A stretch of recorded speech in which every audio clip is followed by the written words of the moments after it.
अस्सलाम वालेकुम एवरीवन।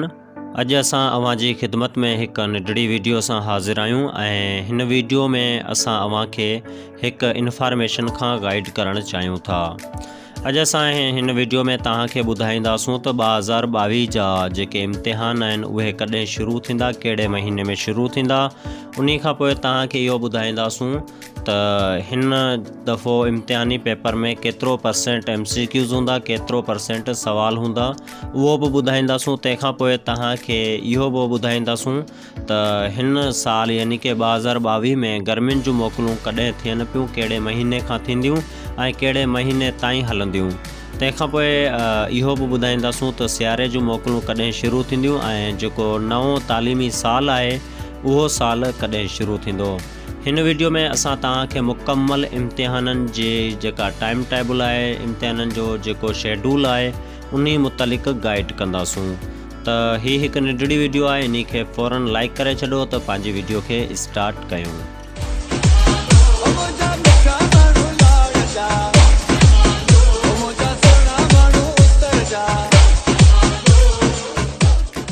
चलो हाणे असां तव्हांखे कुझु ॿुधायूं था जंहिंखे तव्हां पंहिंजे ज़हन में क्लियर करे छॾियो ऐं इन्हनि खे तव्हां नोट करे वठो। सरदार शाह तरफ़ां 22 फेबरवरी ते तालीम खाते जी स्ट्रिंग कमेटी जो इजलास मुक़ररु कयो वियो। हिन तारीख़ ते तालीम खाते तरफ़ां हिकु गॾिजाणी थी। हिन गॾिजाणी जो मक़सदु साल 2022-2023 जो अकेडमिक कैलेंडर फाइनल करणु हो, जेको हिन तरह सां फाइनल थियो।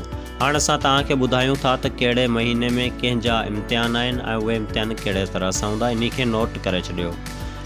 4हीं क्लास खां 8हीं क्लास ताईं इम्तिहान 2 मई खां वरिता वेंदा, यानी 2/5/2022 खां शुरू थींदा।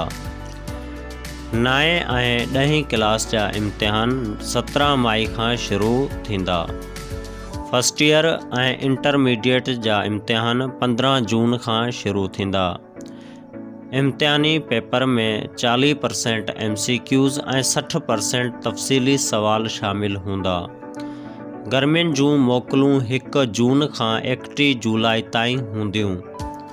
सियारे जूं मोकलूं 22 दिसंबर खां 31 दिसंबर ताईं थींदियूं।